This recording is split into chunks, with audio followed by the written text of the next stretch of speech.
রেশনে তখন চাল টাল কিনে খেতে হতো, এখন বিনা পয়সা দিচ্ছে। আমরা বিনা পয়সায় চাল আটা পাচ্ছি, আমাদের খুব সুবিধা।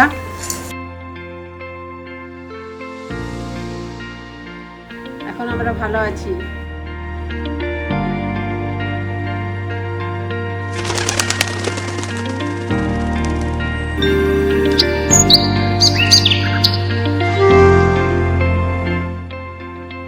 চাল আটা ওইগুলো পয়সা দিয়ে কিনতে হতো।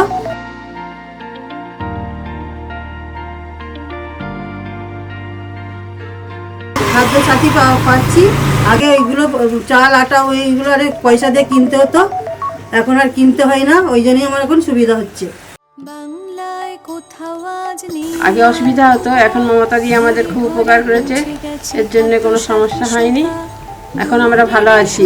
সরকার দিয়ে যায় হাতে, বাংলায় সন্তানেরা আছে দুধে ভাতে। শুনো শুনো বন্ধুগণ শুনো।